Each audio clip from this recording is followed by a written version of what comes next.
Ilara cried out, her voice hoarse. You Can't? I'm not worth that.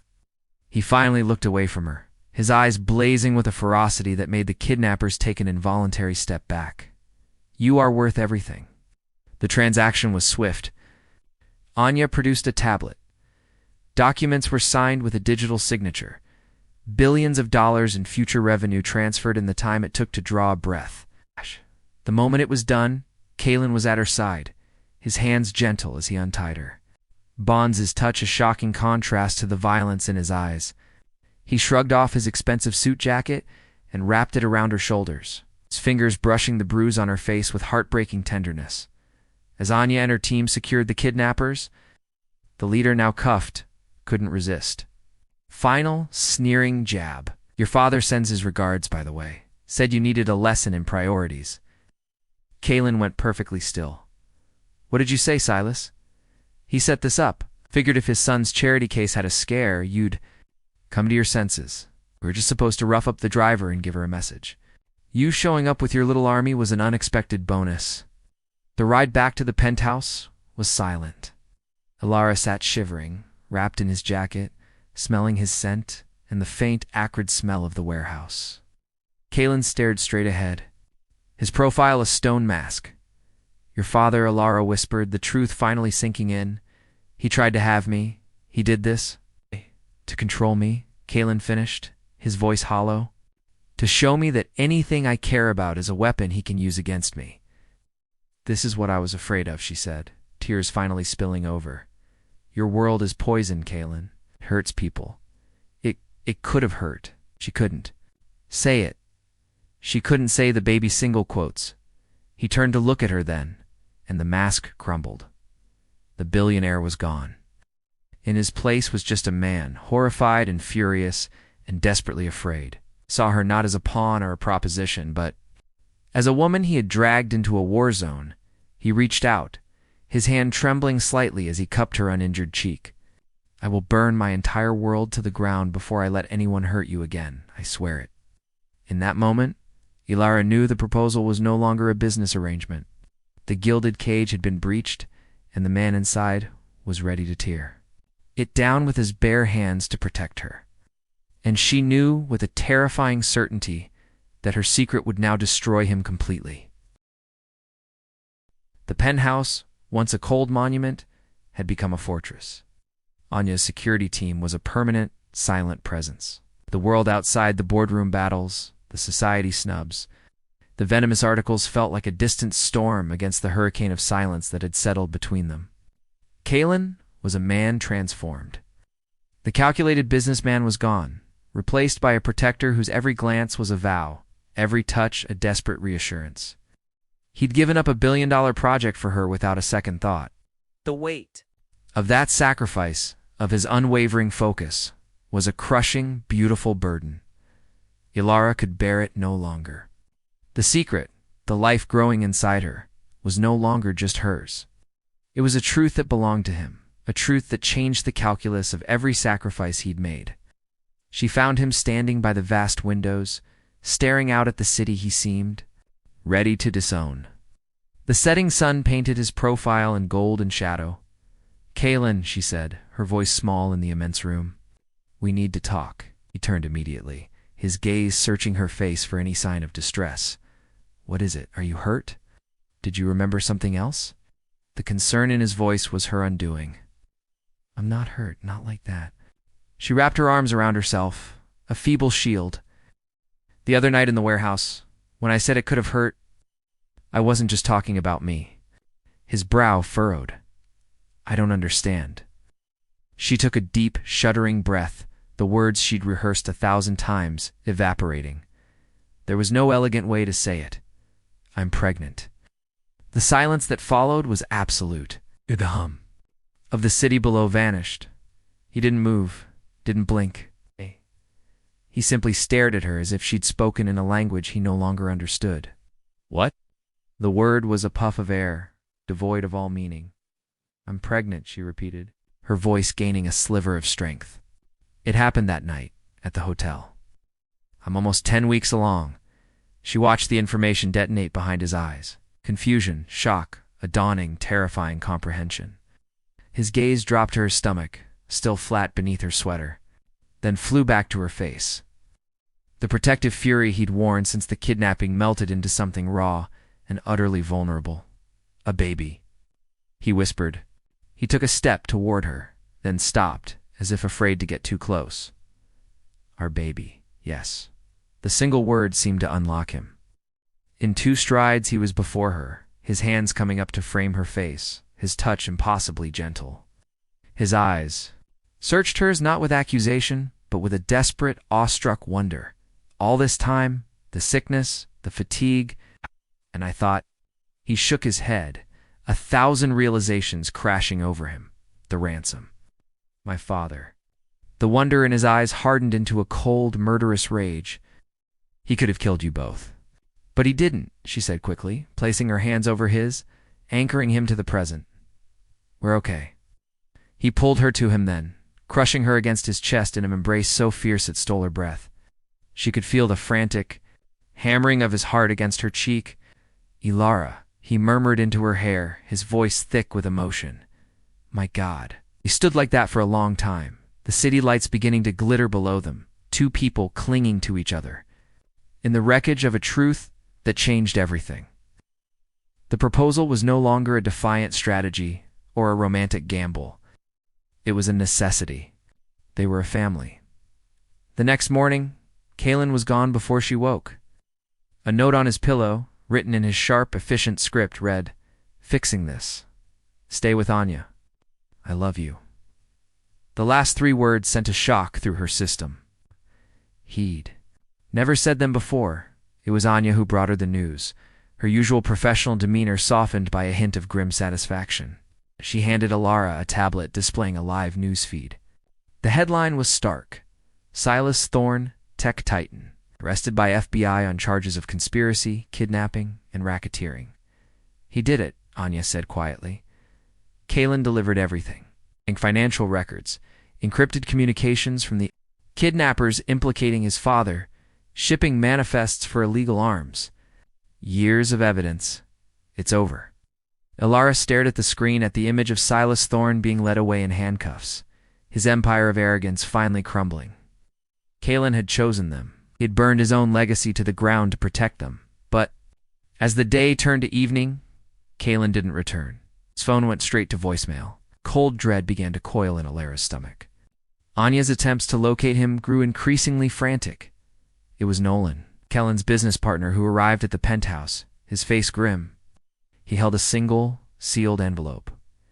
He's gone, Ilara, Nolan said, his voice gentle. Left the country. His jet filed a flight plan for Iceland, but that's a decoy. He's off-grid. He left this for you. With trembling hands, she took the envelope. Inside was a single sheet of paper. My dearest Ilara, by the time you read this, I'll be gone. Not because I don't love you. I love you more than I thought possible. But my world is a poison, and my presence is the source. Last night proved that my love for you puts a target on your back, and now on our child's. I can't live with that, so I'm removing the target. I'm leaving. I've secured everything for you. Nolan has the details. You'll want for nothing. You'll be safe. Be the amazing mother I know you will be. Tell our child about me. Tell them I would have loved them with every piece of my soul. Always, K. The letter fluttered from her numb fingers. Fury, white-hot and absolute, incinerated the grief. He thought he was protecting them by abandoning them, by leaving her to raise their child alone with only his money as a consolation. He was wrong. Where is he? She demanded, her voice shaking with rage. I don't know, Nolan said. But I have a theory. He once bought a place years ago, a retreat he never used. Said it was the one thing his father didn't know about. A cottage on the west coast of Ireland. Cliffside. Remote. Book the flight, Ilara said, already turning to pack a bag. Ilara, maybe he needs this. Maybe it's for the best. She turned on him, her eyes blazing. He doesn't get to make that choice for me. Not anymore. He's not just my protector, Nolan. He's my partner and the father of my child. We find him. It took 2 days. The cottage was exactly as Nolan had described, small, stone-built, perched on the very edge of the world, battered by the wild Atlantic wind. When she knocked, the door opened to reveal a man she barely recognized. Kalin was unshaven, dressed in simple, worn clothes, his eyes hollow with a grief he had chosen for himself. "You found me," he said, his voice raw from disuse, and the sea air. "Did you really think I wouldn't?" She pushed past him into the cozy, sparsely furnished space. Fire crackled in the hearth. "We need to talk. Your father is in prison. His network is dismantled. The threat is over. Anya's team has confirmed it. You didn't protect us by leaving, Kalin. You abandoned us." "I couldn't risk it," he said, his shoulders slumping. "Not after what happened. Not with the baby." "Our baby," she corrected, stepping closer. "A baby who needs its father, not a martyr." She took his hands, forcing him to look at her. "I love you. Not your money. Not your company. You. The man who hates galas, who quotes philosophy on balconies, who gave up everything for a woman he barely knew. That's the man I'm in love with, and that's the man I need." The fight went out of him. He pulled her into his arms, burying his face in her neck, his body shaking with silent sobs. "I'm so sorry," he choked out. "I was so afraid of failing you." "And don't," she whispered, holding him tight. "Stay. Fight with us. Not for us." He pulled back, cupping her face, his thumbs wiping away her tears. "Marry me," he said. "For real this time. Not for business. For us. For our family." She laughed through her tears. "I thought you'd never ask." "Yes. 1,000 times, yes." The wedding was a week later, in the small village church, overlooking the raging sea. She wore a simple cream-colored dress that flowed over her slight bump. He wore a new sweater and a look of bewildered joy. Nolan and Anya stood as their witnesses. They exchanged simple, heartfelt vows, promising to choose each other every day to build a new world together, better than the ones they'd left behind, months.